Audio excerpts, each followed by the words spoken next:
Good afternoon, everybody. We are today with our special guest for this colloquy today, Dr. Kristine and Jacky. We will talk about mobilization of knowledge using youth advocacy for dementia campaign. So, Kristine, welcome. Thank you. Thank you for having me. So today we're going to be looking at a collaborative approach, a community approach to knowledge mobilization for our campaign called Spare a Thought for Dementia. So first we're just going to do a little background, an introduction to what we're doing, then go through the project framework and look at each of the stages of the project. So co-creation of knowledge, planning and refining, and mobilization of the knowledge, and then look at insights, and then have a little bit of a discussion at the end. Sorry. I don't think that's going to work. So we have a team that includes myself, Jacky from CCK. We have some students, Angel Wang, who is who's a master's degree student from Daphne Koppel School of Nursing, Andy Moak, who is also an undergraduate student from Daphne Koppel School of Nursing, and Amna and Parmeet are they're volunteer, I guess, undergraduate students who are participating in this campaign also. And then we have our Thoughts for Dementia Collaborative, and this includes students, persons with dementia,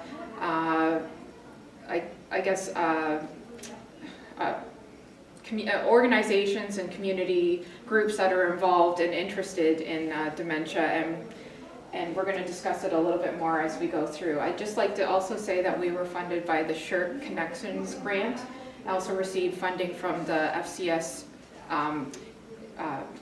the SEED grant program, and we received funding from and support from Ryerson University for the collaborative meeting that I'll be talking about, and we had partners from HWEL and Alzheimer's Disease International.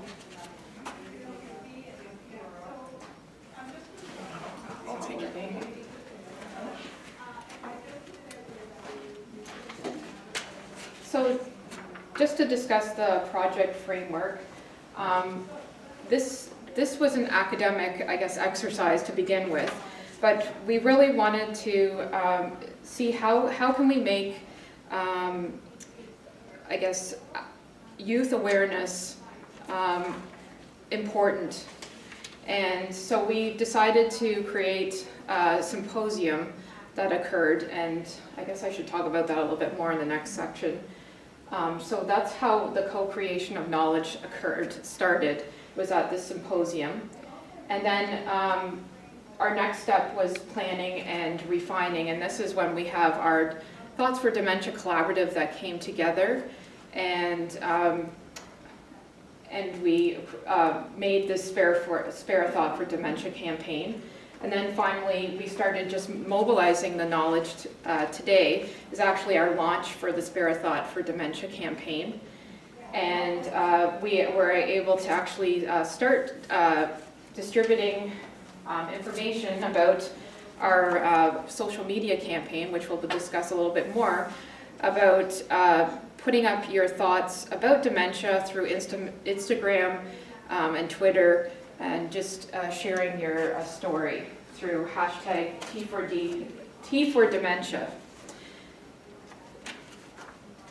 So the co-creation stage, as I was talking about before, we started with a youth dementia awareness campaign, and this was in October 2016.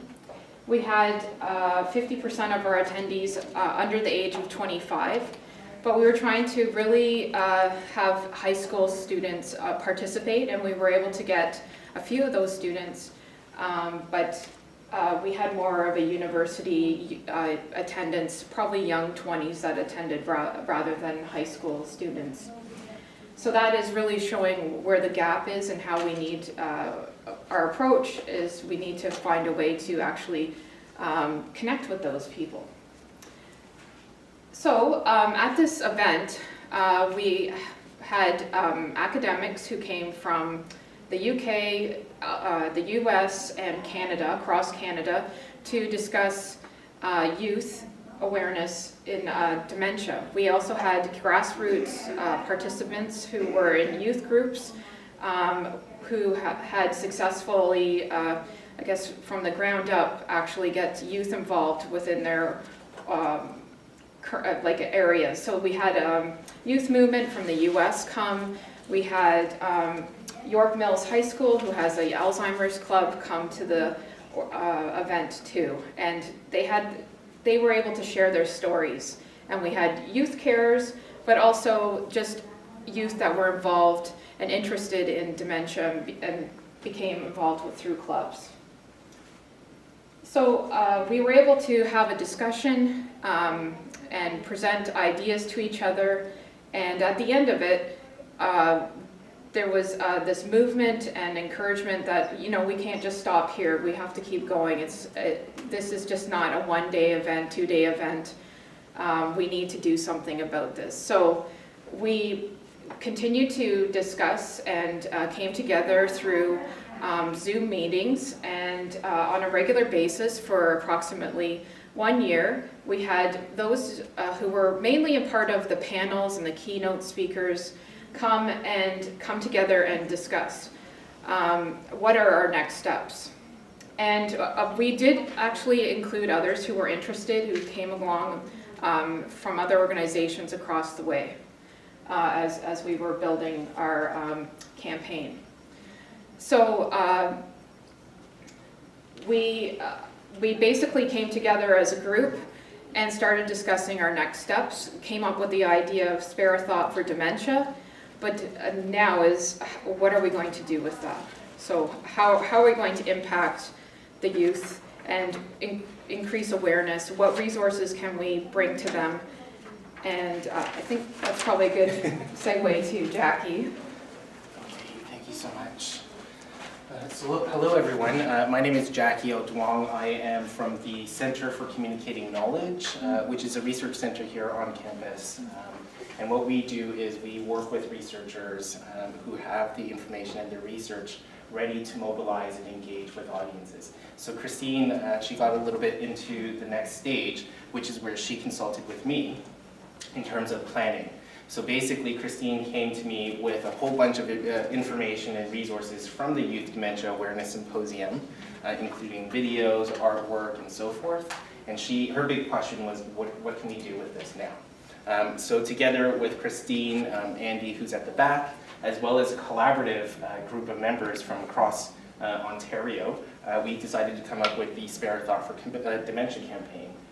So that we can continue to engage youth and get youth to share their perspectives and experiences as a young carer, but also as a community member who might want to get involved with the community itself. So again, the Spare a Thought for Dementia campaign doesn't just target current young carers, we're also targeting youth as a whole to get them to become more involved in any way, shape, or form in the dementia-friendly communities.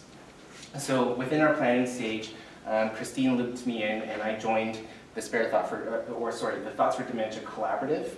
And on this slide, I just summarized the key steps that we took throughout the year, through all of the Zoom meetings. So the first step was forming.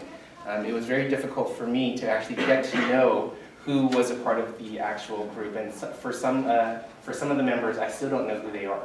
And I'll talk about this in terms of the challenges later on. In the storming phases, this was actually quite interesting because there were such a high number of members in the collaborative.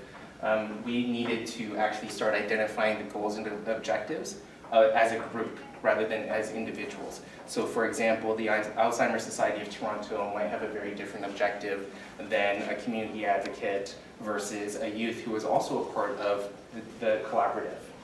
Identifying audiences and stakeholders, we're still actually currently working on that right now, but the Spare a Thought for Dementia campaign is targeting youth in high schools, as well as university and college students as well. So we're really trying to mobilize that audience to participate in these campaigns that we're currently forming.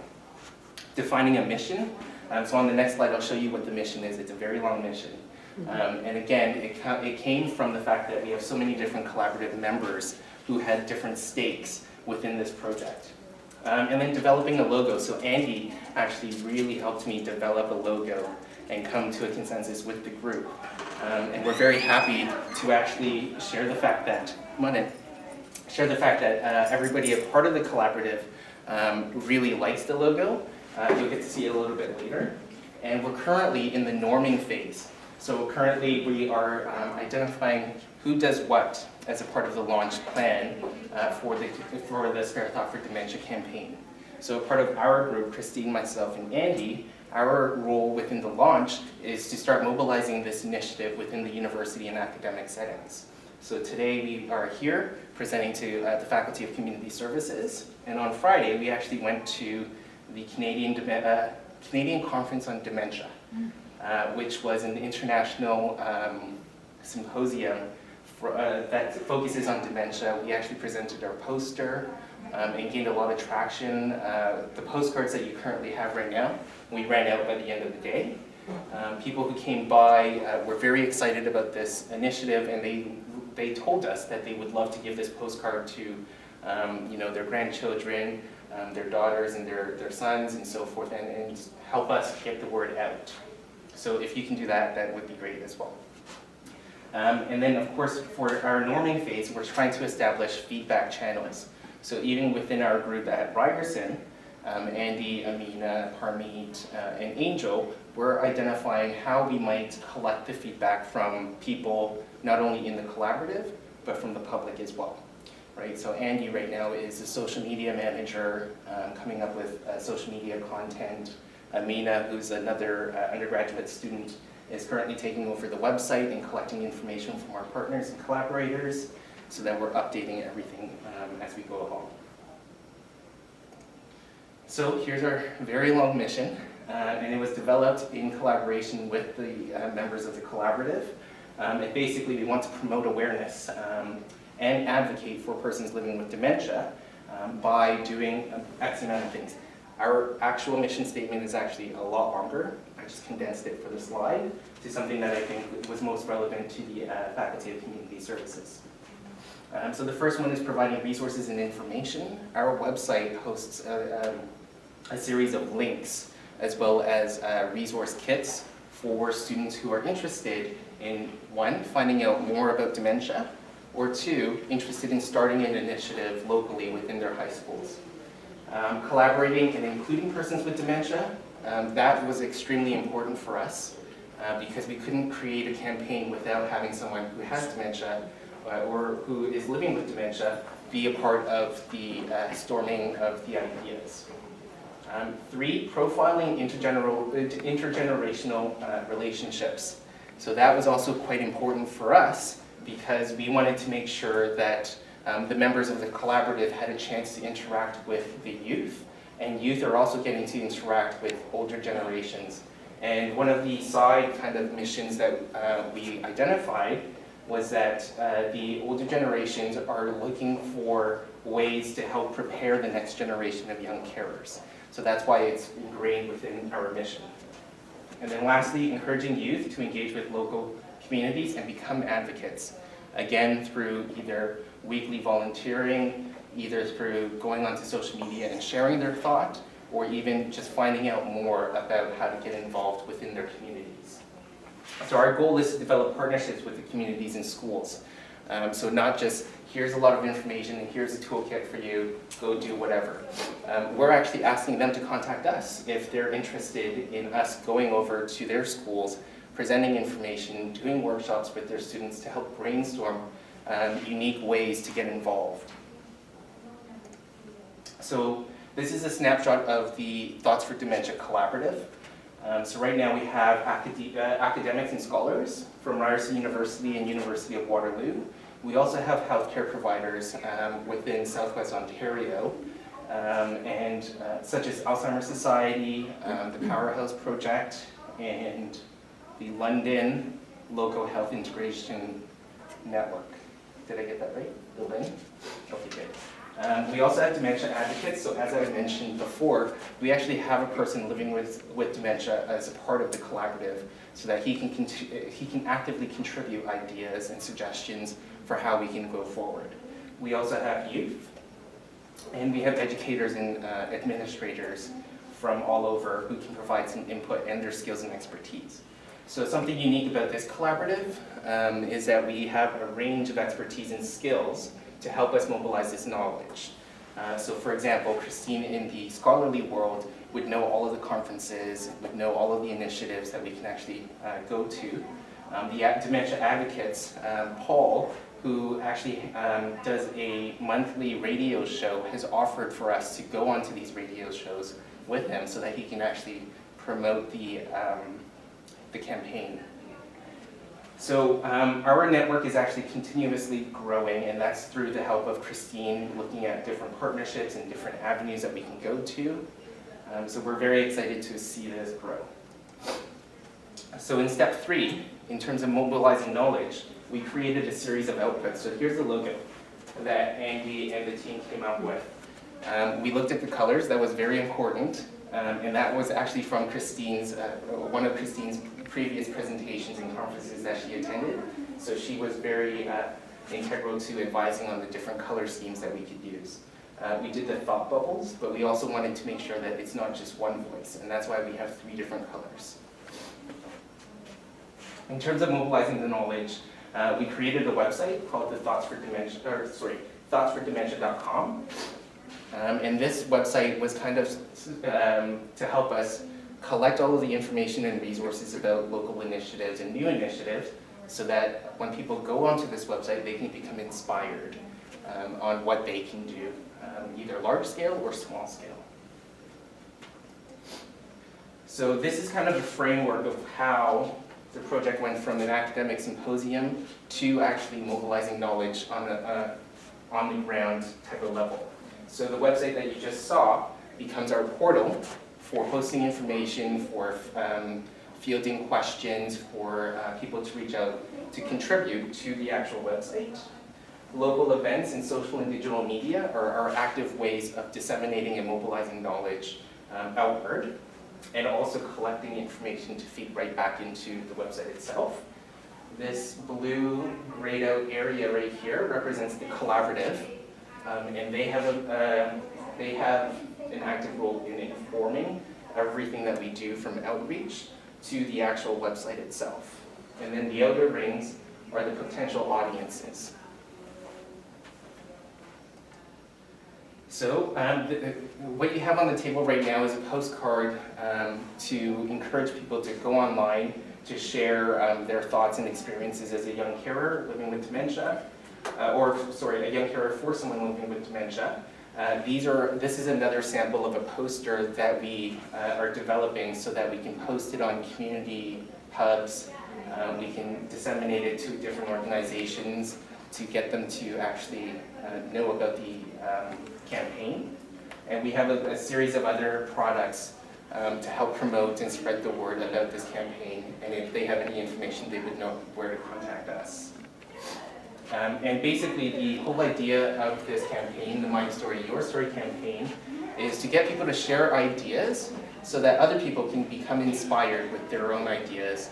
So Andy, for example, is researching a series of different events that are going on or have been going on throughout with a focus on dementia. So for example, Molly's campaign, which is a Canadian initiative where a son videotapes conversations with his mother, Molly, who is going through dementia so that they can show the progression of the actual illness.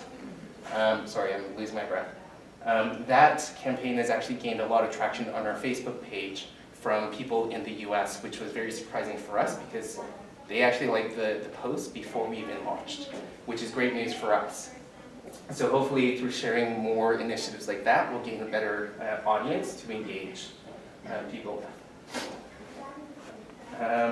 So the website becomes an aggregate for all of the information that we are learning through our own processes, but also as contributors are sending information in. So for example, one of the collaborative members, McCormick Dementia Services, shared a whole bunch of resources that we can share through our website, including videos and toolkits that they use to create local initiatives. So as this project grows, we're looking to engage with more and more members, including regional organizations, local schools, and potential partners organizationally. So one example, local schools in the Niagara region, for example. So when we first came up with this, we kind of looked at the local area, such as Toronto and GTA, but because there's a lot of initiatives that are going on, people have gained a lot of interest in Spirit Thought for Dementia. So they're quite interested in speaking with us to see what else they can do to become involved. So insights so far, have we met any successes?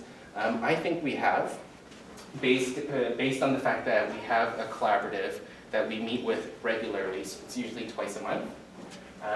And that promotes a free flow of ideas and discussion as to what we're doing and how we can continue to move forward. And we're finally realizing progress and outputs through social media and also the products that we're actually disseminating. We're getting the feedback. Some of the challenges, the initial challenge with the collaborative was navigating the interests of the different members. So really identifying what is their stake in this project, right?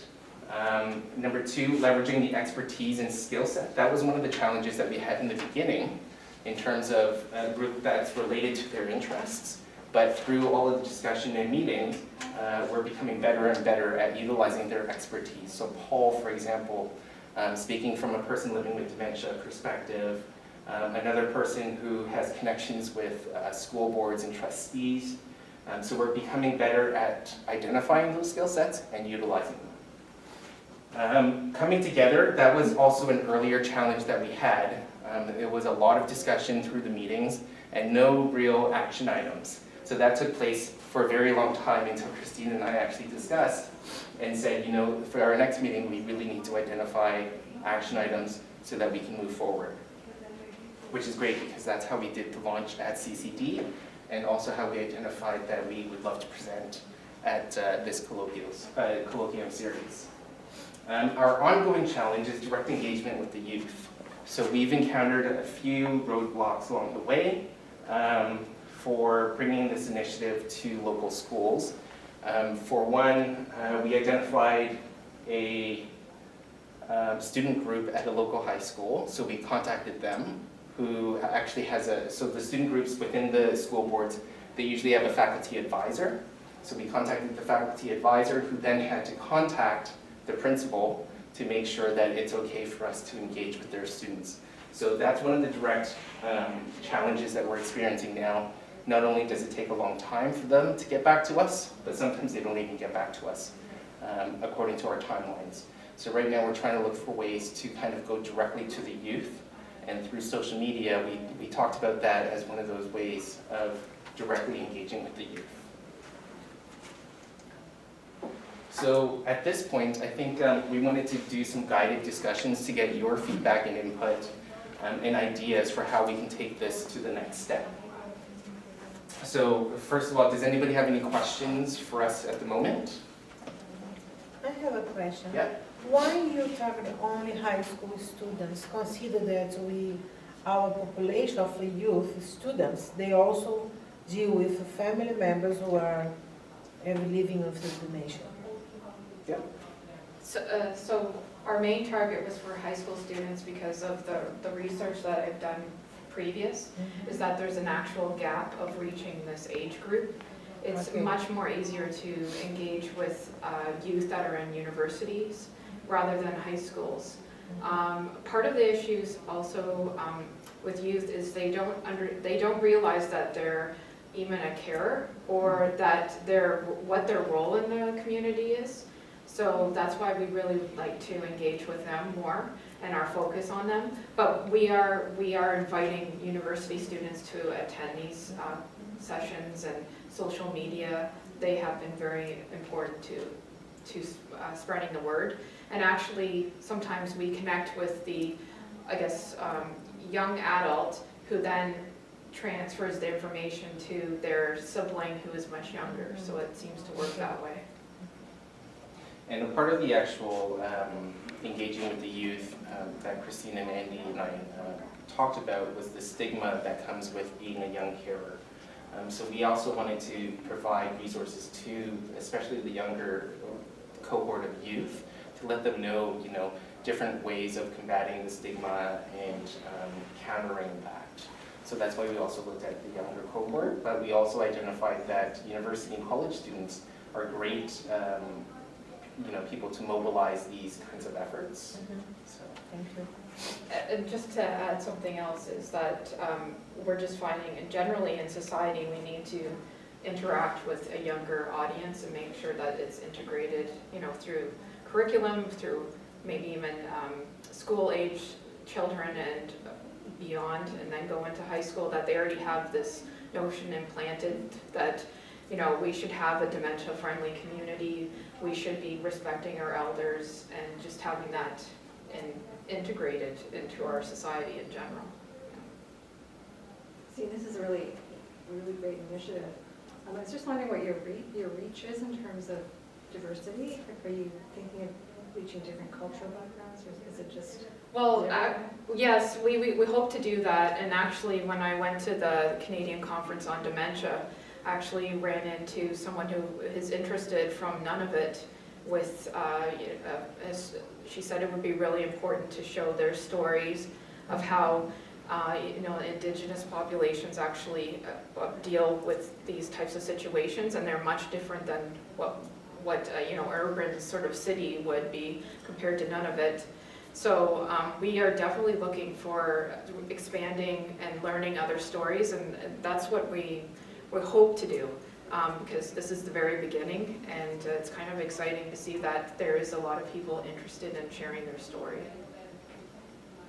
Do you have any, I know that the intention is to promote engagement, promote people to participate in the process of care, but you have already any evidence that the fact of participating in this movement help also youth to heal themselves? Because when you have someone on Alzheimer's, their families are lost, and sometimes young youth, they are not able to deal with this loss. Someone that's lost, interact, took care of me, is totally disconnected from me. Do you have already any evidence in this kind of emotional, positive impact or growth in the youth? Because now if they learning, make sense of that loss. Well, I think there is information out there on that, and it is really, youth want to connect with their peers, and they want to be a part of something that they might not necessarily have to go to all the time, but when they need it, it is there. So that's why we feel that the social media aspect might be helpful, and that if there's something that's more in person, maybe they can see it on as a resource and go to it as needed. And I forgot my other point, sorry. So actually, that's one of the questions that I have for the audience, in terms of measuring the impact. How can we measure the impact both in the short term and in the long run?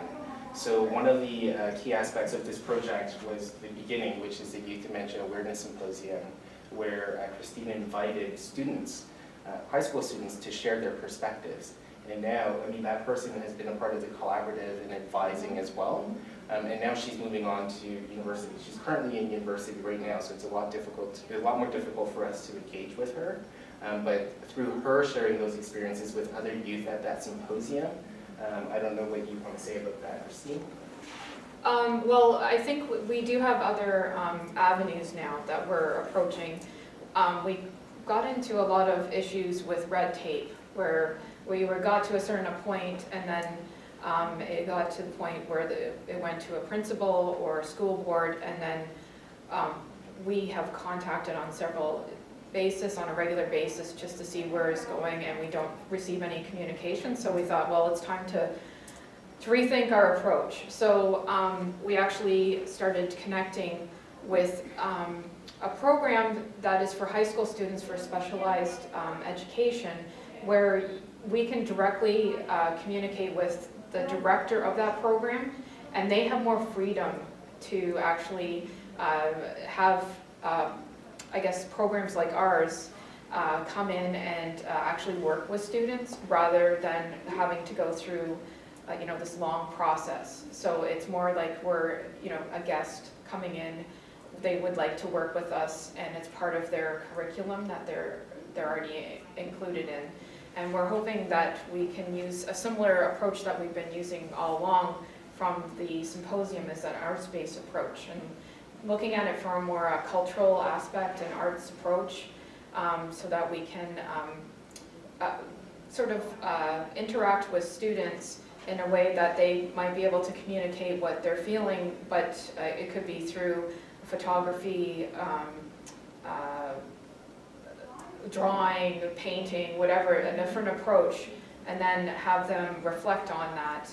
And we hope that we can do this through a small like classroom setting, but also in a larger setting, perhaps through an art exhibit at a gallery, or even going back to the larger high school and they usually have some sort of development days or something like that, where they all share what they've done throughout the year, an annual event, and we hope that perhaps we can participate in an event like that.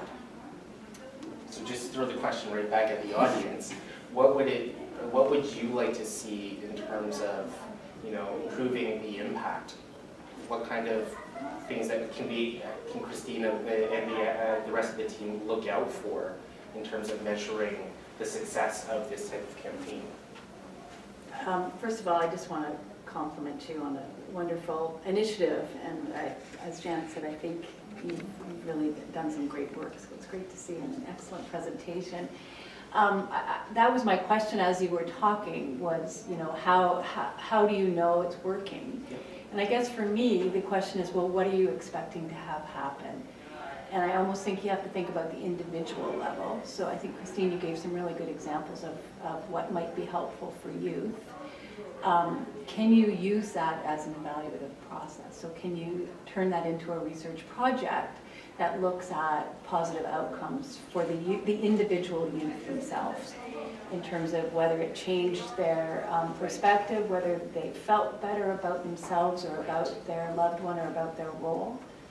So I think there's certainly things that can be done on an individual, but I also think that your point about, your Facebook getting likes from the US. So there must be metrics that you can count in terms of how often the site's getting accessed, who's accessing it, right, how many likes you're getting, because that's part of what you're hoping to achieve.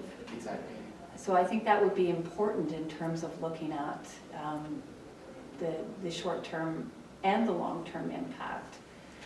I think also, just thinking about what you're saying, is looking at also the career paths that youth take. Like, after becoming involved with this project, are they more interested in gerontology or aging in society or something to that effect? So that might be also another route.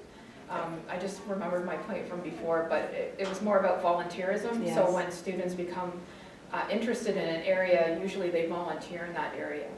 So that might be another direct. And even looking at discourse and semantics and is this even being talked about in high schools now? How has this impacted on the profile of dementia among particular groups of people, not just the individuals that you're interested in? Excellent. Thank you for that. Also, Kristine, do you mind pressing back? When we created the website, we go back all the way to the website. Oh, the website? Keep going. So, sorry. So when we created this website, we put a tagline here: local initiatives, local communities. Our goal was to inspire youth to create more initiatives within their high schools and within their communities. So another way that we could be measuring a longer term impact, rather than, how many likes and dislikes or comments that you get on Facebook, is how many initiatives can we profile based on what they've seen on our website, right? So the idea for the website was come onto the website, look at all of the resources and information that's available, look at all of the blog posts about other initiatives, and create your own. So on our website, we actually have a Get Involved section where they can actually contact us if they're thinking about, creating an initiative. And of course, if they do, we would love to, profile them on the website itself. So that's another kind of quantitative type of metric that's more longer term. We actually looked at the different high schools that had dementia or Alzheimer's clubs, and we were actually quite amazed at how many there were. That is amazing. So can you go back for your last question, please? Your experience. This one. The last one. I was thinking, instead of you ask for volunteers, instead of you go with your project to the school, maybe be the opposite. You know that high school students, most of the schools, they do a minimum 80 hours of community service. You can offer the program to host students that already has this kind of any type of community-driven interest. Maybe another way, at least they can learn with the project and serve the community at the same time. It's another possibility. I actually looked into that for the symposium, and it actually requires that in order to get the volunteer hours, you have to get it approved by the school board and the principal. So it's not as easy as it sounds. I think it's a bit of a mixed blessing because it gives it the credibility. And if stigma is a concern and, not talking about it, bypassing the institutional structures is not going to help with that piece of it. So sports teams was something else that came to mind for me. Looking at where young people might be together as a group, maybe not in school, but looking at other kinds of clubs or other kinds of activities that they do outside of the school might be another way to recruit them, like having a sports team sponsor a day or something like that. It's a really good But another point, question number 2, how to define an impact. You can add in your website some maximum 3 or 4 good questions and conduct a survey. So the visitor, you already announced that there is a survey, and you can ask, because this kind of survey should also collect not only the participant, the youth, and the community, but impact on their own quality of life. Yesterday I watched one very interesting video in YouTube. Was a grandson and a grandmother. The only way to communicate was playing with her, but very silly games. And it was more silly was the game, more she was engaged in the interaction. And he was so good. Almost 10 minutes the video that all kind of, I think they are from Japan or China. Very interesting, the exercise at the end. He threw himself on her laps, and she do massage on him. So it's so connected that she's able to do massage on his body. So it's very beautiful. You see that really the youth miss this contact. It's very important for them to be able to reconnect with their older relatives. Yeah. Thank you for that. I had a question about your slide on community collaboration. Sure. Your slides are great. Is that it? Or- That either one of them. Okay. I just wondered about the size and positioning of the circles. Yes. Does that mean anything? No. This was actually through Google Slides. Okay. So, So it just might be something to think about. Absolutely. It jumped out at me that the youth were one of the smaller circles. And perhaps thinking about, I know you're limited by what the slides can do, but the messaging that gives, academia is the biggest. And so I think if we're trying to reach youth, we need to put them at the center and make them see that they have the biggest role. Absolutely.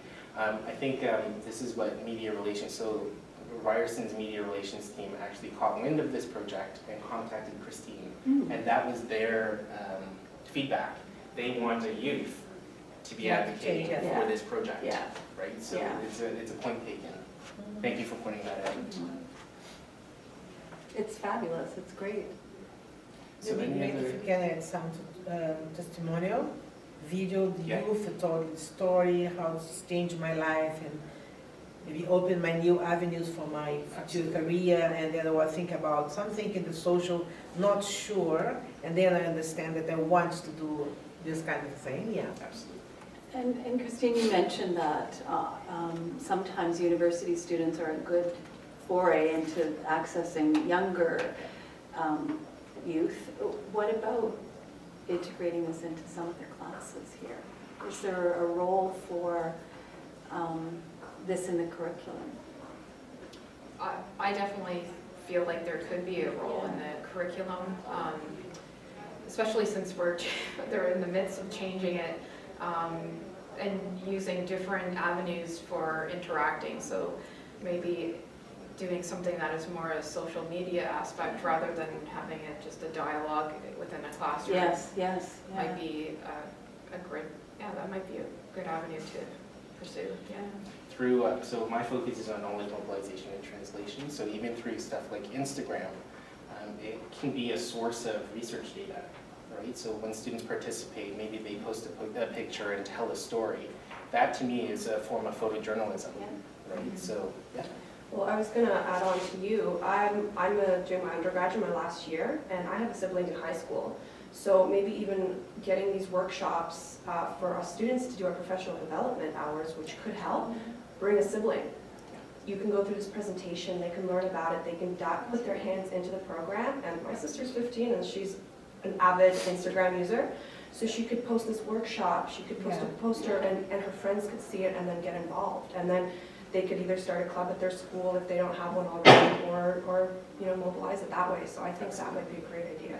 We should be in touch. Yeah. Yeah, they just bring a sibling. And I know a is good, lot no? of other friends in my program who have siblings in high school. So like, we could bring a sibling to the workshop at university, and they, my sister would be so thrilled to come to university. She'd feel so grown up. So Yeah. Even Yes. through talking with our community partners, they're very interested, and they're also able to sign volunteer hours, right? So Alzheimer's Society of Toronto, they might want a volunteer from high school to get involved. Right? And that would be bypassing the institution, right?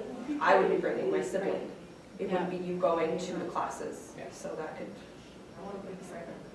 You can do this in the midterm, knowledge translation Oh, yeah. workshop. You can bring a sibling workshop. There's opportunity to do that. Yeah, you can do We this should in the talk winter. about that. So I'm There you around. go, you're all set. absolutely, yeah, you can introduce the program of the, excellent idea. That's a good idea. It's really exciting, congratulations, it's a great project. We're excited, it's just at the beginning, so Oh, it's, just the beginning, okay? well, it just took the a beginning. year to get, more than, I Just guess, the a beginning. year to get, more than that now. It's is more it? than a year. Year now, Yeah. to get to this point, but it's so exciting that you can see something is actually gonna come out of it, Yeah. and before, Yeah. you're not quite sure. But we're amazed that the collaborative has actually stuck together for that amount of time and regularly come together on every 2 weeks. Yeah, every 2 Yeah. weeks. And that's an outcome too. Yeah, And definitely. maybe getting some evaluative data from them too. Yeah, because they've been very active from everything from looking at, press releases, looking at the content on the website. So they've been actually a lot more active than other groups that I've been a part of. So it's quite amazing. Everything. Yeah. So we're going to end off with the last slide, which is our contact information. What did I do? It's okay, I got it. Oh, no, I did not. Yeah. Okay, Oh, that's okay. That's okay. So if you have any questions, feel free to reach out to Kristine or myself, or go online at thoughtsfordementia.com. If you have time, we would love for you to spare a thought on dementia through Instagram. Andy's at the back if you want him to Instagram you. Yeah.